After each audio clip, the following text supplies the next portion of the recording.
It's authentic. Welcome back, everyone. What's the name of that song? I don't even remember. I know it's Hank Williams Jr. Whiskey Bent and Hellbound. There you go. Whiskey Bent and Hellbound.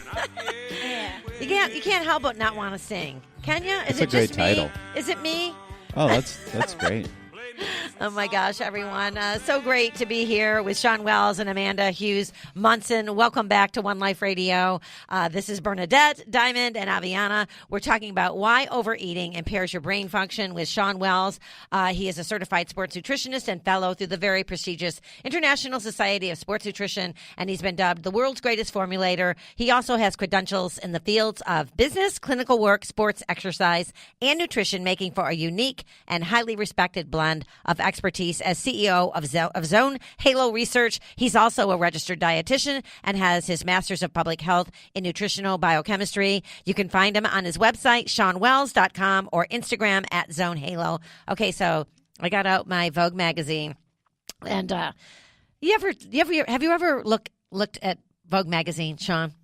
Probably as a younger man to just look at the pretty girls. They dress, I didn't I'm just read gonna the say, articles. I mean, it's like, I love Vogue, but who the hell really dresses like that? I'm serious. There is some really dumb really outfits. crazy, really dumb outfits. Like, really, you put that with that, and you're going to walk out of the house like Things you would never Well, wear in public. like so dumb. Like I love so dumb. those runway model shows, Yeah. like where they wear like the trash bags and Yeah. and the paper bags. Yeah. yeah, like I mean, who it's wears some that? of it is pretty, but someone was like, "Really? I mean, come on now."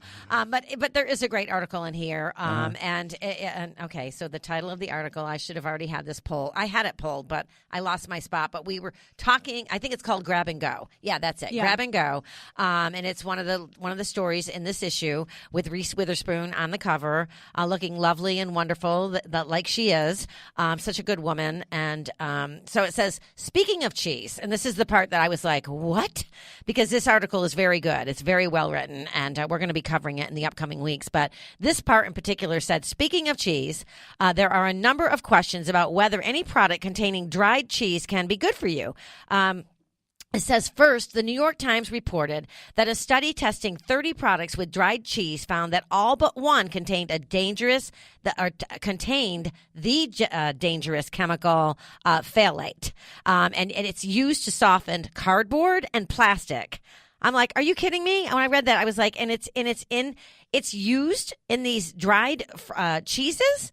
And it was found in 19 of the 21 that they were covering to see, what was healthy and what wasn't. Healthy snacks, which is, ridiculous when you think about what's actually in them. So you really do need to understand this, everyone, because your life depends on it. It really does. We were talking about the bad oils. So then it goes on to say, second, researched by the late biochemist Fred Kummerow, who called out the dangers of trans fat as early as the 1950s and was shunned for it, has shown that when fats like those in dairy and eggs are heated and dried, they have a high likelihood of oxidizing. And while dietary cholesterol, like that in dairy and eggs, has not been shown to cause clogged arteries or heart disease, oxidized fats have been.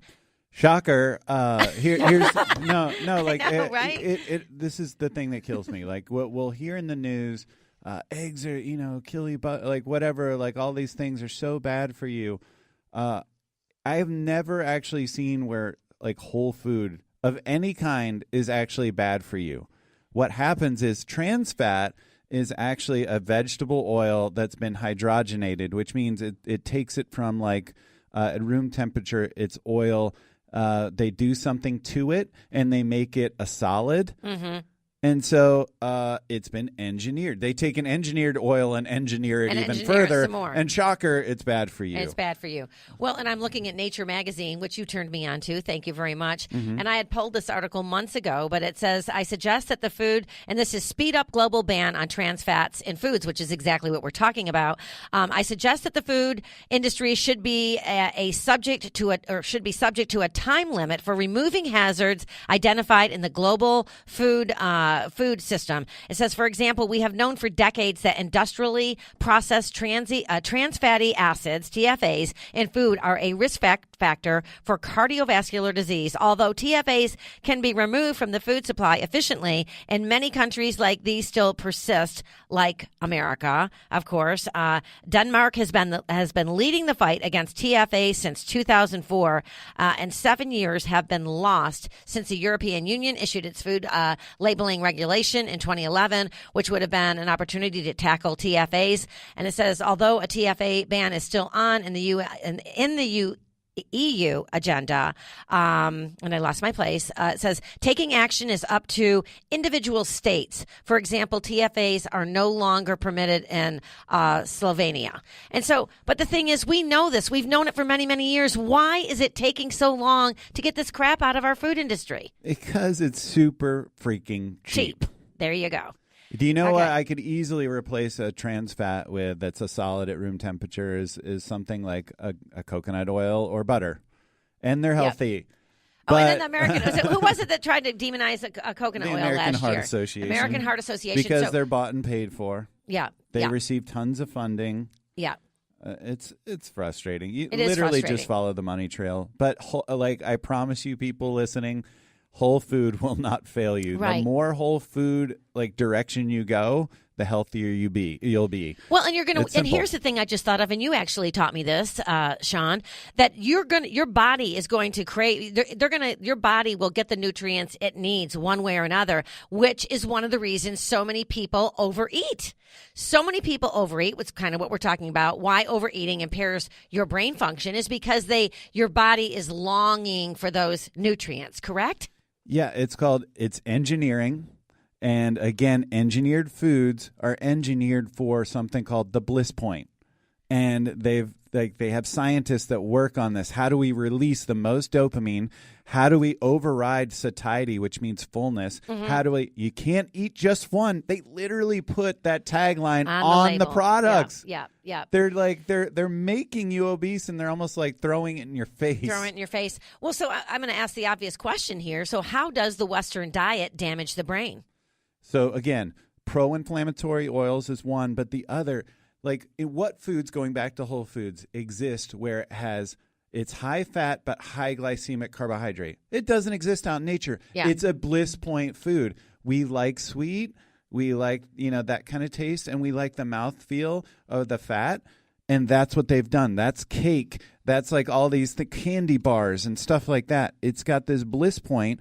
And what happens when you're elevated in terms of your blood glucose, then your insulin is elevated, and then you stop burning fat and you start storing fat, and then that food is high in fat. So you're in a state of inflammation. You're storing fat. You stop burning fat. Insulin stays elevated. You're now in like a pro-aging state. You're now creating more oxidation. It's it's like all the way around. This is what's happening on this Western diet, and you can't stop eating, and it's just a downward spiral. Well, I have to read this. I know I've been reading a lot during this segment, but this is going to blow your mind too. So Bonitos, everybody thinks, oh, that's a good alternative snack food, right? So they wrote in this article in Vogue magazine, Bonitos call themselves a lean, mean nutrition machine and a good source of fiber. It says that this drove Robert Lustig, MD, and UCSF neuroendocrinologist and author of the book Hacking of the American Mind to start shouting over the phone, no processed food can ever be a good source of both kinds of fiber. What do you say to that? Absolutely. There's a lot of, again, engineered fibers and sweeteners and things that are being thrown out there that are being called natural, that are being called healthy. And for example, we've talked about, I think, IMO in the past as a fiber that actually is about 70% sugar. And through a loophole, they're calling it fiber. Wow. Oh my gosh, there's so much work to do. That's frustrating. I feel like I'm fighting. I'm like David. It's David and Goliath. Like we're never going to win here. Seriously, it's big money. It's big money. It is, and it's big money. And for those of you listening, a thank you to our sponsors because they bring this programming to you. These are companies that do care about you, that are out there doing things the right way. Great companies like Sun Warrior and Squatty Potty, the H-Hemp Company, Paleo Magazine, the Wellbeing Journal, and the International Society of Sports Nutrition. I just had to give them a shout out, because it's so important, Agreed. And so like most people are like, well, I'm not like you. I don't understand. Like, how do I know what's what and how do I know what to eat? And that's where I'll go back. Just go more whole food. Just go more whole food. More whole food. Yeah, and we're going to talk more about the keto. We should do like a podcast after the broadcast and do nothing but keto and talk about it because it really is an effective disease for fighting Alzheimer's and losing weight and fighting cancer. I personally am on like some sort of version of it, like the Dr. Will Cole's book, The Ketotarian. Mm-hmm. That's kind of how I've always ate. So for many, many years, but we're going to be talking more about it in the upcoming months with Shawn Wells. Going to go to break here. We've got Amanda Hughes-Munson in studio. We're going to be talking about CBD oil and the endocannabinoid system. Stay tuned, everyone. You are listening to One Life Radio.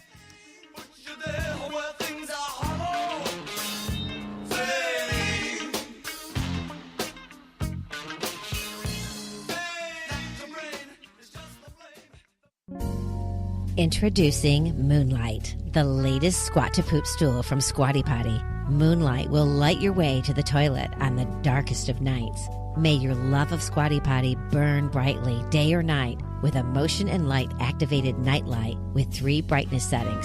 Go to squattypotty.com/onelife for 15% off your entire purchase. Follow the moonlight. Hey, this is Shawn Wells of the International Society of Sports Nutrition. One Life Radio is proud to partner with the ISSN. The ISSN is the world's leading scientific organization dedicated to the science of supplements and sports nutrition. For their latest conferences and events, go to the ISSN.org. That's the ISSN.org. Hi, everyone. This is Bernadette. Do you know why I love Paleo Magazine? Paleo Magazine was founded with the purpose of providing readers with the information they need to live strong, vibrant, healthy lives. They are dedicated to partnering with leaders in the paleo community to spread the knowledge of ancestral health principles without the influence of big pharma or big agriculture.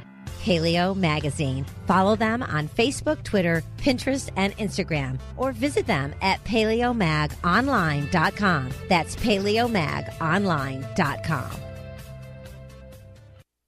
Here's the dill pickle.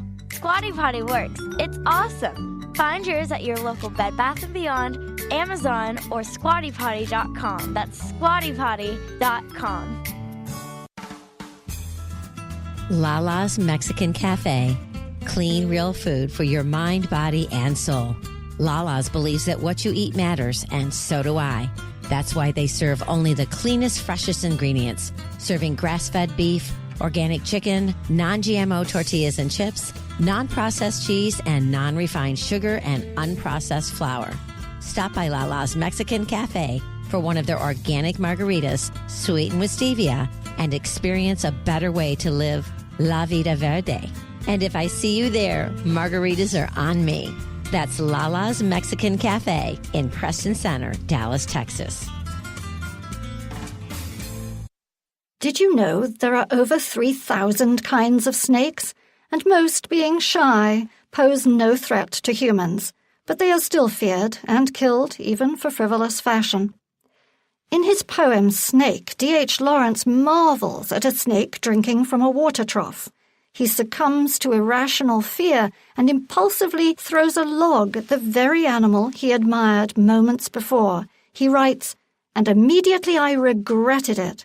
I thought how paltry, how vulgar, what a mean act. I despised myself and the voices of my accursed human education, and I wished he would come back, my snake, for he seemed to me again like a king in exile, uncrowned in the underworld."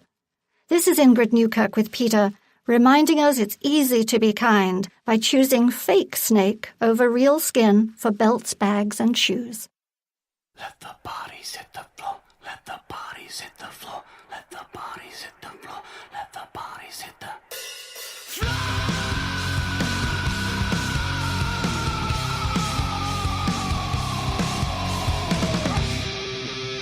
Haven't played it in a while. You haven't. Oh my gosh, I was listening to the Eagle yesterday and they played this song and I was jamming on the way home and I thought the same thing. We used to play this for Dr. Fenster all the time. We haven't played this song in a very long time. So enjoy it, everyone. Welcome back to One Life Radio. This is Bernadette with Diamond Gray, Aviana.